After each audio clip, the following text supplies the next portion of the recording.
자, 공간정보학 새로운 내용 들어가기 앞서서 지난 시간 복습을 먼저 간단하게 해보겠습니다. 공간정보학 영어로 뭐였죠? Geo Informatics 라는 용어를 주로 사용한다고 했었죠. 이거는 세 개의 단어의 세 영어 단어의 합성어라고 했었어요. Geo는 Geode시, Info는 IT, 인포메이션 테크놀로지, 그리고 매틱스는 매스매틱스, 수학. 이렇게 세 가지의 합성어라고 했었고, 요거를 말로 하자면 공간, 말 그대로 공간에 대한 어떤 데이터를 구축하고 이 데이터를 가지고 유의미한 정보로 만드는 학문이다, 기술이다. 그거를 우리는 공간정보라고 합니다. 공간정보와 관련된 어떤 세부 요소들, 세부 기술들은 여러 가지가 있지만 대표적인 게 뭐 측량, 원격 탐사, 사진 측량, GPS, GNSS, 뭐 라이다, GIS, ITS 등등등 이런 거가 공간정보학을 구성하는 어떤 세부 요소들이라고 했었죠. 그리고 또 했던 게 공간정보학의 역사에 대해서 했었죠. 과거, 아주 먼 옛날의 공간정보학은 뭐 일반 측량 형태, 우리 사용자, 그때 살던 사람들의 필요에 의해서 뭐 땅의 길이를 재거나 면적을 재거나 어떤 건축물을 만드는 그런 어떤 측량적인 측면이 공간정보학의 초기 형태였다면 최근에는 뭐 ITS라든지 가상현실이라든지 그러한 다양한 분야에 활용되고 있는 것이 공간정보학이라고 얘기를 했었습니다. 이렇게 복습을 마치고 오늘은 공간정보학에 대해서 조금 더 배울 건데요. 그 중에서도 공간정보학의 발달 배경을 한번 같이 살펴보도록 할게요. 공간정보학의 발달 배경. 어떻게 공간정보학이 지금처럼 발달을 하게 되었냐? 그래서 과거와 현재를 좀 비교를 해보려고 합니다. 처음은 이제 컴퓨터의 발달. 컴퓨터의 발달로 인해서 공간정보가 과거와 현재가 과거로부터 이제 현재 얼마나 발전되는지가 발전을 얘기할 수가 있을 것 같고요. 과거에는 이제 컴퓨터가 있기 전에는 우리 아날로그라는 말을 많이 쓰죠. 아날로그였다면 현재는 뭐라고 표현하면 될까요? 아날로그의 반대말이라고 해야 되나? 디지털. 그렇죠? 아날로그와 디지털. 여기 이제 컴퓨터의 발달에 따라서 뭐 옛날 시계를 예를 들면 아날로그 시계는 동그란 어떤 1부터 10위까지 숫자가 원에 적혀져 있고 뭐 이렇게 시침과 분침과 이런 것들이 움직이면서 시간을 쟀다면 디지털은 그냥 말 그대로 어떤 숫자들, 컴퓨터 화면의 숫자처럼 숫자들로 시간을 표현해 주죠. 그래서 컴퓨터의 발달로 인해서 그 아날로그가 디지털화 됐다. 요거랑 관련 지어서 만들 수 있는 게 지도, 얘기할 수 있는 게 지도예요. 지도. 과거에는 지도가 어떤 형태였어요? 옛날 지도들 보면은 종이 지도였죠. 뭘 보면 알 수 있어요? 아마 여러분들도 고등학교 때 사회과 부도라는 책이 있었을 것 같은데 우리 때는 나 때는 있었어요. 사회과 부도라고 해서 컬러 그때는 교과서 중에 유일하게 사회과 부도만 컬러였고 그 사회과 부도에는 뭐 우리나라의 전체 지도 그리고 뭐 지역별 지도 전 세계 지도 뭐 유럽 지도 이렇게 지도들을 종이 형태로 제공을 했던 게 이 과거의 지도 형태예요. 그래서 영어로 굳이 쓰자면 하드 카피 맵이라고 표현을 했어요. 요새는 이런 종이지도 대신 뭘 쓰냐면은 수치지도를 씁니다. 영어로는 디지털 맵. 굉장히 많이 쓰이는 공간정보 분야에서 많이 쓰이는 용어인데요. 수치지도. 수지도가 뭐냐면 말 그대로 컴퓨터 지도라고 생각을 하면 돼요. 옛날에 사이가부도처럼 종이로 하드카피로 되어 있던 지도를 컴퓨터로 옮겨와서 그 많은 사람들이 활용할 수 있도록 만들어 놓은 게 수치지도입니다. 여러분들 그 핸드폰에 지도 앱 있잖아요. 지도 앱. 뭐 네이버 앱, 다음 앱, 구글 맵 이런 것들 보면은 기본이 다 지도가 안에 들어가 있죠. 그런 것들이 다 우리는 스트지도라고 얘기를 합니다. 스트지도를 이제 컴퓨터로 만들어진 지도로서 다양한 사람들이 다양한 분야에 활용을 하고 할 수 있는 그런 걸 뜻하게 됩니다. 그래서 지도도 종이 형태에서 수치지도 형태로 컴퓨터 형태로 발달을 하였고요.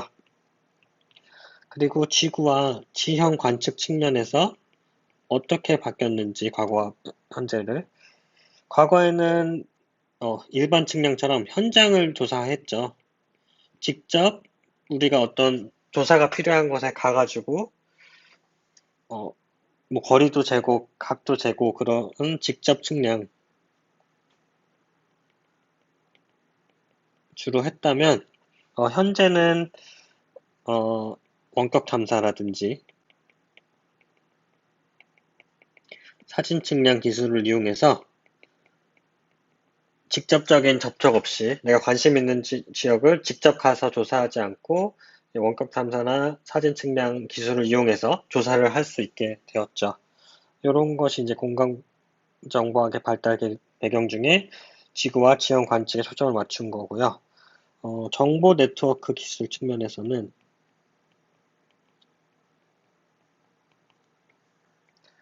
과거에는 중앙 처리형 시스템이었다면 지금은 분산 처리형 시스템이다.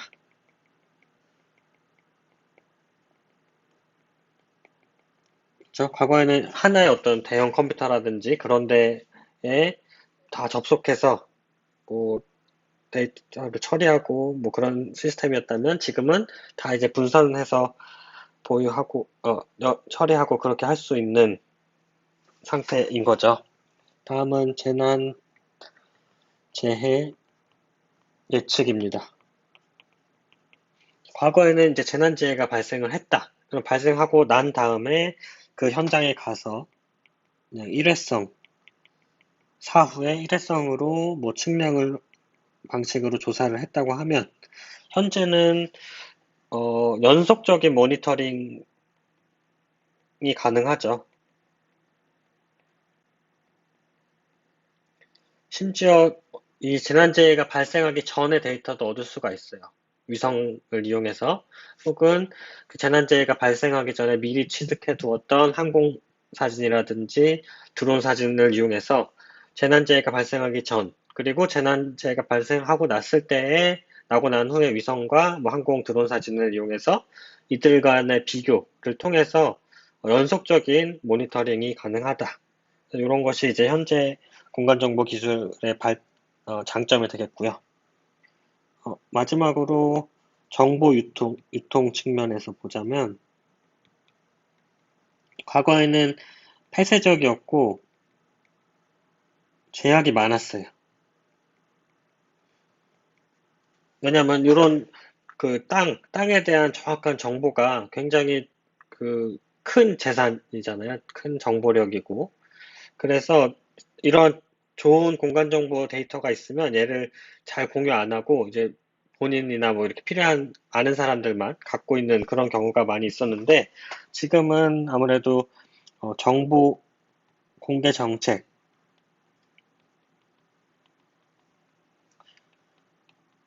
오픈 데이터 폴리시라고 해서 이런 공간 정보를 이렇게 막 공유하고 이런 거를 활성화하고 폐쇄적으로 하지 않으려고 많이 노력을 하고 있어요. 우리나라도 예전에 그 구글 맵이 이렇게 들어오는 게 어려워서 지금 구글 지도가 우리나라에 대해서는 잘 구축이 안 되어 있잖아요. 근데 앞으로는 점점 이런 어떤 정보 공개 정책을 확대해서 공간 정보에 대해서 다양한 모든 사람들이 접근할 수 있도록 하는 그런 정책을 다들 이렇게 그런 쪽으로 방향을 가고 있습니다. 전 세계적으로. 그래서 GPS, GNSS 설명할 때 다시 얘기하겠지만, 가장 대표적인 게, GPS가 거의 GPS밖에 없던, 뭐, 갈릴레오라든지, 뭐, 글로나스라든지, 다른 그 GNSS 시스템이 없을 때, GPS만 있을 때, 일부러 이 GPS에 에러를 심어서 다른 나라 사람들이 사용할 때는 굉장히 부정확한, 막 30m 이상의 위치 오차를 보이는 그런 데이터만을 사용할 수 있도록 했어요. 근데 지금은 그렇게 안 하죠. 뭐 30m 에러가 있는 GPS 데이터를 누가 쓰겠어요? 지금은 그렇게 폐쇄적인 정책을 다 철회하고 어, 이런 공간 정보를 오픈하도록 장려하고 있는 전 세계적인 상황입니다. 자, 공간 정보학의 발달 배경 살펴봤고 PPT로도 한번 살펴보면 아까 했던 내용이니까 간단하게 중요한 것만 읽어보면 이제 아날로그 기술이 디지털 기술로 변화했다는 부분, 그리고 종이에서 디지털 형태의 수치도로 변화한 것, 그리고 대부분의 지구 관측이 원격 탐사, 직접적인 접촉 없이 관측을 할 수 있게 되었고, 정보 네트워크 기술 같은 경우에는 분산 처리형 시스템으로 변화하게 되었고요. 그리고 관련 있는 학문 영역이 조직화 및 통합화되는 형태로 발전됐다고 하고, 관심 지역에 대한 재난 재예측이 일회성이 아니라 연속적인 모니터링형 측량이 가능하다는 거고요. 그리고 정보 공개 정책이 현실화됨으로써 이 데이터들을 공유하는 게 더 효과적이 되었다라는 얘기들입니다. 그래서 뭐 산업화 시대에서 이제 정보화 시대, 정보화 시대도 이제 옛날 것 같아요. 이 슬라이드도 좀 오래된 느낌인데, 뭐 발달 배경이 이렇게 됐다고 하고요. 공간정보학의 필요성과 역할에 대해서 보면 이것도 너무 당연한 얘기들이라서 그냥 중요한 부분만 읽고 넘어가도록 할게요. 우선은 필요한 정보를 신속히 검색할 수 있는 게 공간정보학의 특징이 되겠고, 과거와는 비교할 수 없을 정도로 방대한 공간 정보를 실시간 혹은 준실시간으로 수집을 할 수가 있습니다. 그리고 현실에서는 복잡하게 연결되어 있는 그런 공간 관계를 뭐 계량적이라든지 위상기하학적으로 분석 가능하게 할 수 있고요. 또 무엇보다 중요한 게 좀 시각적으로 직관적인 형태로 가시적으로 표현할 수 있다는 게 공간정보학의 특징이 되겠습니다. 그래서 뭐 이러한 특성들, 이러한 문제들이 처음엔 있었지만 그러한 문제를 해결하기 위해서 이런 것들이 가능해졌다. 이제 공간정보가 발달을 하면서 그런 내용이 되겠고요. 공간정보학의 역할, 이것도 좋은 얘기는 다 갖다 써놓은 거라서 한번 읽어보면은 인간 사회에 필요한 공간정보 환경을 정비하는 역할, 그리고 과학적인 정보를 제공하는 역할, 아까 말한 시각적인 전달을 쉽게 하는 역할, 사회 문제가 있을 때 그거를 공간적으로 의사결정을 지원할 수 있는 그런 시스템의 역할도 하고 있다 하는 내용이 되겠습니다. 다음은 공간정보학에 활용되는 요소 기술들에 대해서 간단히 언급을 하려고 합니다. 많이 있죠, 이런 것들이. 일반 측량학, 측지학, 사진 측량학, 응용 측량학, 원격 탐사, 위성 항법 시스템, 수치지도 제작 기술, 레이저 스캐닝 시스템 혹은 라이다, 그리고 GIS, 지오그래픽 인포메이션 시스템까지 이러한 많은 관련 분야들이 있고요. 이거 외에 이제 더 많이 있죠. 그래서 이런 것들이 대표적인 것이 되겠고, 우리 이 1학년 2학기 수업에서는 일반 측량학, 사진 측량학, 원격 탐사 1학기 때 자세히 했죠. 그리고 위성 항법 시스템, 라이다, GIS 요것들에 대해서 조금 더 자세히, 완전 깊이 있게까지는 못하고 조금 더 자세히 해서 이해를 돕는 데에 이번 학기 공간정보학의 이해 수업의 연구 목표가 되겠습니다. 그래서 여기 표시되어 있는 것들을 조금 더 자세하게 살펴보도록 하면, 우선 일반 측량학은 뭐냐? 지표면 지하 공중에 위치하는 구조물의 절대 위치 또는 상대 위치를 결정하거나 설치하는 기술. 즉, 어떤 그 상대적인 위치를 결정하는 기술이에요. 현장에 직접 가서.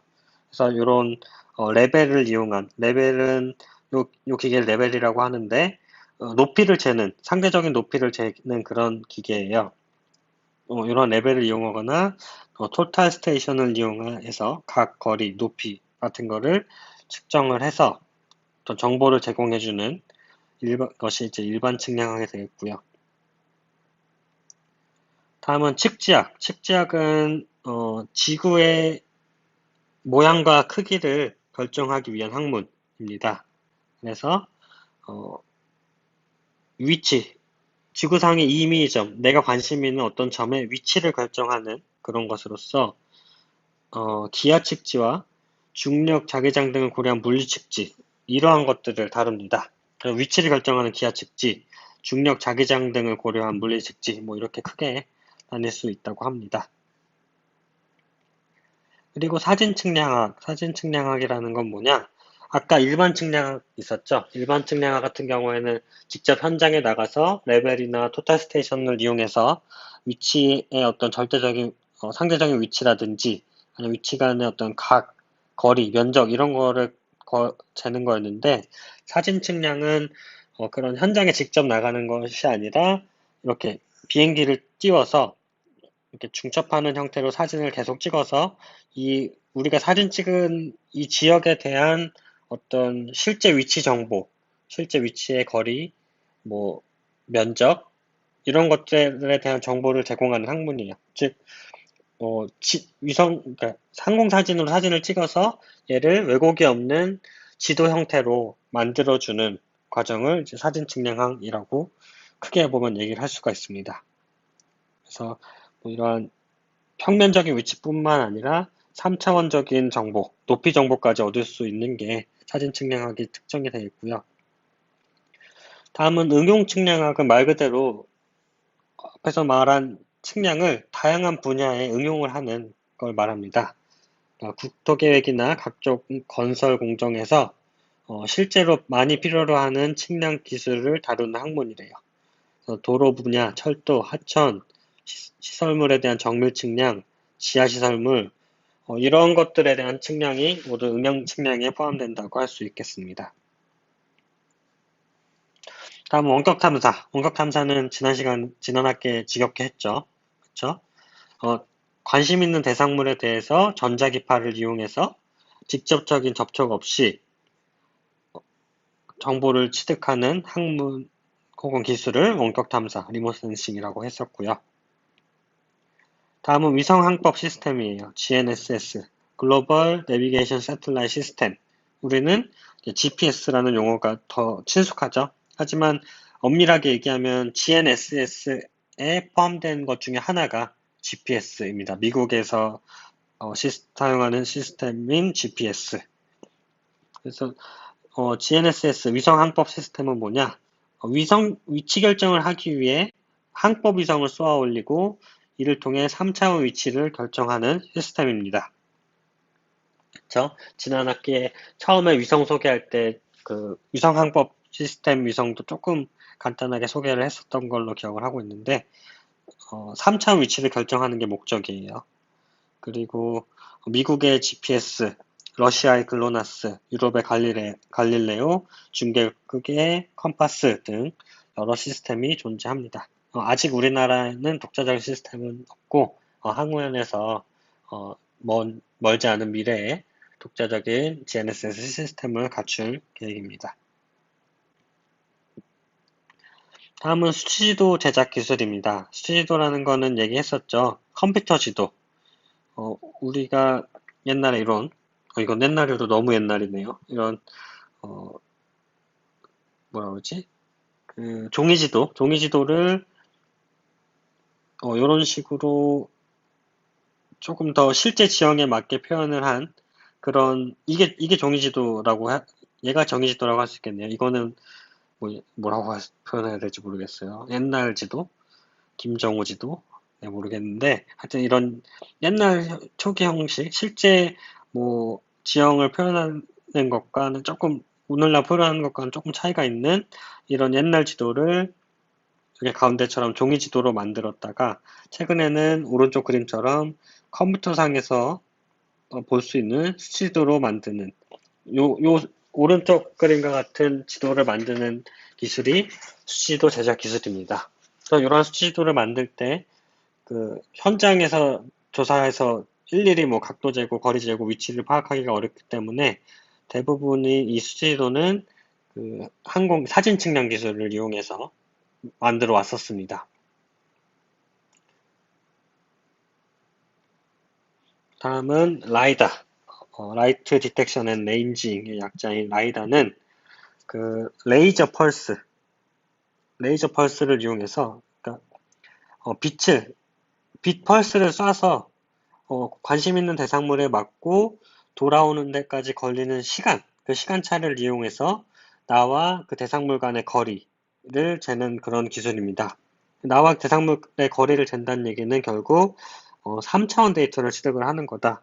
그래서 예를 들면은 이렇게 항공기에 레이저 스캐너를 탑재하고 땅에 빵빵 계속 펄스를 쏘고 돌아오는 시간을 측정해서 돌아오는 에너지를 기록을 하면 결국 가까운 애들은 이렇게 높이가 높은 애들은 빨리 돌아올 것이고 높이가 낮은 애들은 천천히 돌아오잖아요. 그래서 그러한 시간 차이를 이용해서 이 지표면에 대한 높이 정보를 얻어내는 기술이 라이다고요. 요거는 이제 항공기에 있으면 항공 라이다 아니면 이렇게 지상에 어떤 센서를 놔두고 여기서 이제 레이저를 쏴서 대상물을 맞고 돌아오는 시간을 입력해서 아래와 같은 3차원 데이터를 얻으면 또 이건 지상 라이다라고 하고요. 마지막으로 요거는 최근에 자율주행 관련해서 굉장히 이제 라이다라는 센서가 각광을 받고 있는데 그 자율주행 전에도 굉장히 라이다는 쓰임이 많았어요. 자율주행 전에는 라이다가 어떻게 쓰였냐면은 뭐 이 자동차의 어떤 움직임이라든지 주변의 움직임을 파악하기 위해서 썼다기보다는 이 주변 그 사용자가 차를 타고 가는 주변 옆과 양쪽 도로에 건물이 어떻게 있는지 뭐 그런 것들에 대한 정보를 3차원적으로 얻기 위해서 라이다를 많이 활용을 했었고요. 현재는 이런 어떤 주변에 대한 더 정밀한 지도를 만드는 것을 포함해서 자율주행을 위한 시스템을 갖추기 위해서 또 이 라이다가 굉장히 필요한 기술이에요. 그래서 요 라이다와 라이더와 레이더 그리고 일반 사진기가 이 자율주행 자동차에 보통 들어가는데 이러한 센서들이 어떠한 기능을 하고 그래서 어떻게 자율주행이 되는지 이런 내용은 어, 나중에 조금 더 재밌는 유튜브 영상들이 좀 있더라고요. 그런 유튜브 영상들을 참고하면서 나중에 자세히 설명을 하도록 하겠습니다. 다음은 지리정보 시스템, GIS, Geographic Information System의 약자로서 GIS는 말 그대로 좀 전까지 얘기했던 여러 공간 관련된 데이터들 있잖아요. 여러 데이터들, 위성 영상 자체가 될 수도 있을 거고 어떤 높이 정보, 라이다로 얻은 높이 정보, 교통 정보, 주소 정보, 행정구역 경계, 물 정보, 어, 혹 또는 내가 관심이 있어서 직접 나간 측량 정보, 혹은 나만이 갖고 있는 어떤 데이터, 이러한 것들을 위치에 기반으로 중첩시켜서 얘네들을 가지고 어, 어떤 의사 결정을 하기 도움이 되는 그런 정보를 제공한다든지 다양한 분석을 할 수 있도록 만들어준 시스템이 GIS입니다. 그래서 공간좌표 또는 지리좌표 관련된 도형과 속성 자료를 뭐 효율적으로 수집, 저장, 갱신, 분석하기 위한 정보 시스템이라고 되어 있네요. 이러한 총체적인 개념을 지리정보 시스템, GIS라고 합니다. 네, 다음은 공간정보학의 응용 분야에 대해서 한번 같이 얘기를 해보도록 하겠습니다. PPT에는 여러 가지 많이 넣어놨죠. 다양한 시설물 관리라든지 그 공간 분석이라는 피복 분류, 화산 폭발, 홍수 발생, 지도 제작, 그런 다양한 응용 분야들에 대한 PPT는 강의 자료에 올려놨으니까 한번 살펴보시고 영상을 하나 보려고 해요. 하나 보려고 하는데, 그, 여러분들 가상현실이랑 증강현실, 이런 말들은 아주 많이 이제는 들어봐서 친숙할 거예요. 그죠? 처음 제가 강의 시작했을 때만 해도 이런 개념이, 뭐 그때도 아는 학생들은 많이 알았지만 지금만큼 막 대중적으로 많이 활용되는 그런 단어들은 아니었거든요. 근데 지금 학생들 여러분들 세대는 이런 뭐 가상현실, 증강현실 이런 말들은 한 번씩은 다 들어봤을 것 같아요. 그렇죠? 가상현실은 영어로는 Virtual Reality, 증강현실은 Augmented Reality 이렇게 표현을 하고요. 여기 뭐 이런 안경을 쓰고 이렇게 하고 있는 한 아저씨가 왼쪽에 있고 오른쪽 요거는 많이들 알죠? 어플 게임이죠. 포켓몬고라는 게임이에요. 그래서 이런 것들이 가상현실과 증강현실과 관련된 건데 둘 중에 어떤 게 가상현실이고 어떤 게 증강현실이에요? 요 어떤 안경 쓰고 손에 이걸 들고 있는 아저씨는 가상현실에 관련된 그림일까요? 증강현실에 관련된 그림일까요? 포켓몬고는 과연 둘 중에 뭐와 관련돼 있을까요? 뭐 여러분들 잘 아시겠지만 이런 가상현실과 증강현실과 관련된 그 동영상을 하나 보면 조금 여러분들의 이해가 더 쉬워질 것 같아요.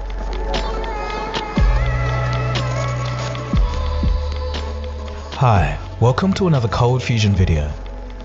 This video is part of an ongoing series in collaboration with Upload VR. The series will cover the emerging technology of the VR and AR industry and what it means for the world we live in.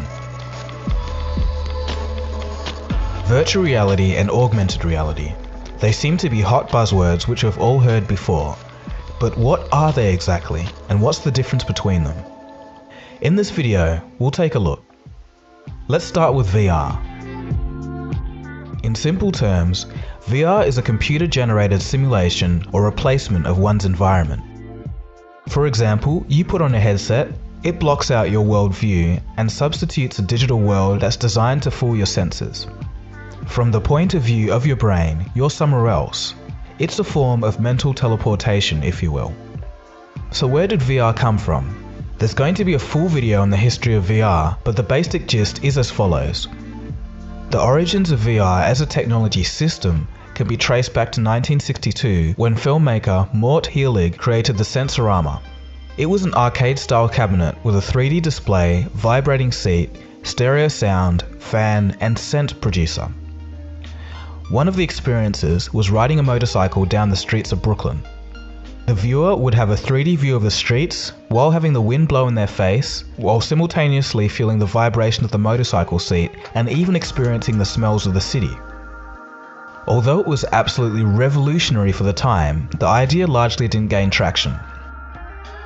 Most people point to MIT computer scientist Ivan Sutherland as being the godfather of VR displays.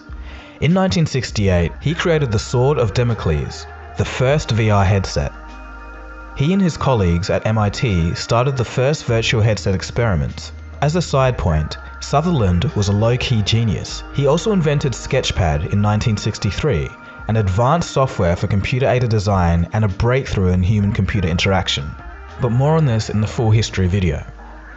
It wouldn't be until 1987 when the actual term virtual reality was coined. The term was the brainchild of Jaron Lanier, an American computer philosopher and computer scientist. Let's break down the actual meaning of virtual reality. Virtual means being something in effect, though not in actuality or in fact.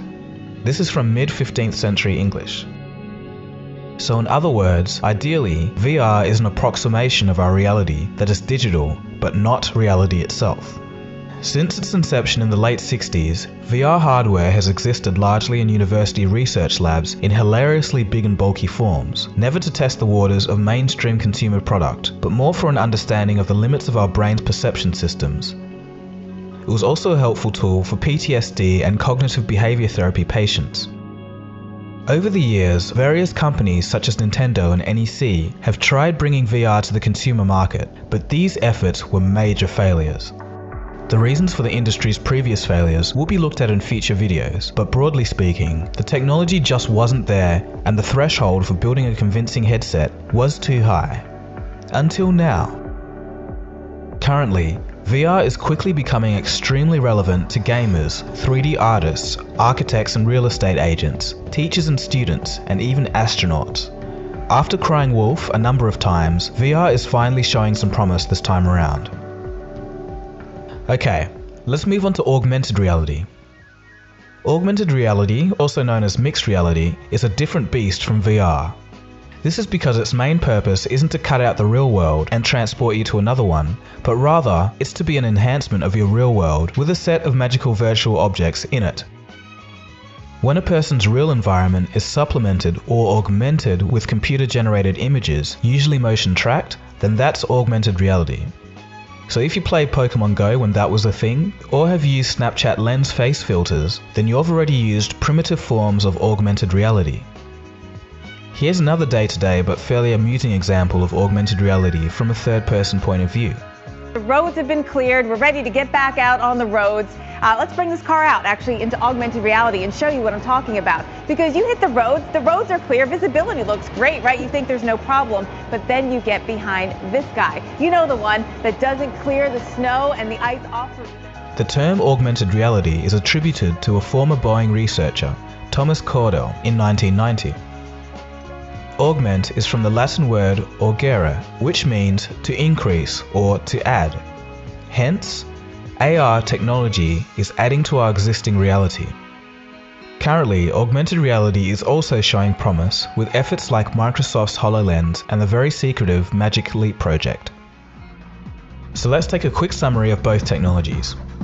Virtual reality tends to be completely immersive with no real-world stimuli affecting the experience. The goal of VR is to make the user feel as if they are, in fact, in another place.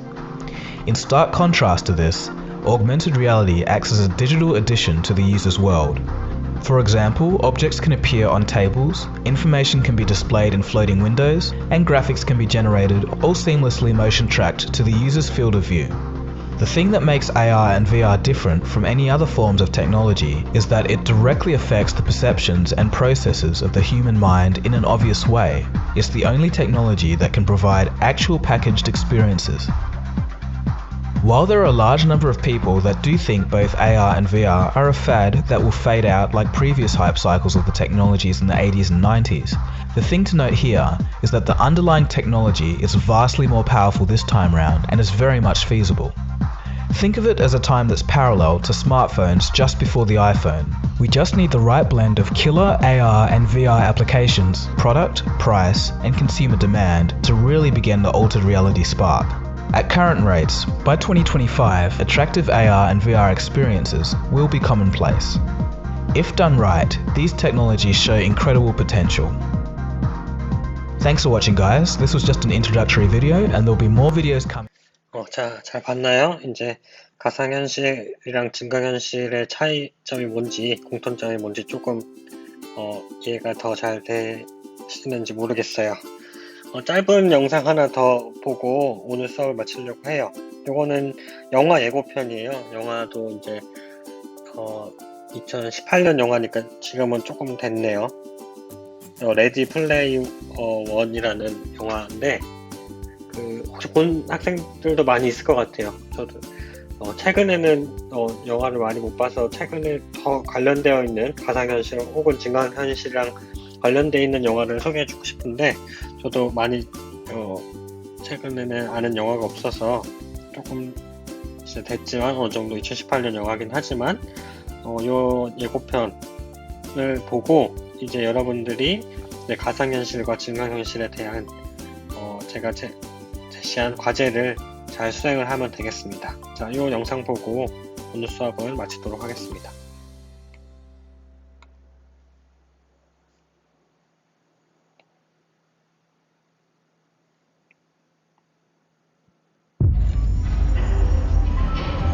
Come with me. This is the Oasis. It's a place where the limits of reality are your own imagination. People come to the Oasis for all the things they can do, but they stay because of all the things they can be. I'm here talking to all of you now because our future's being threatened. Go, go, go! I just came here to escape. But I found something much bigger than myself. I found my friends. What up, Z? I found love. And now, people have lost their lives. No. This is war for control of the future. Find him. Welcome to the rebellion, Wade.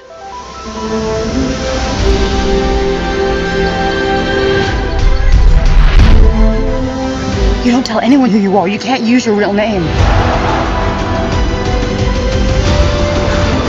Hold on to something. This isn't just a game. I'm talking about actual life and death stuff. What's going on? Just practicing my Mario Kart! Come on! Ask yourself, are you willing to fight?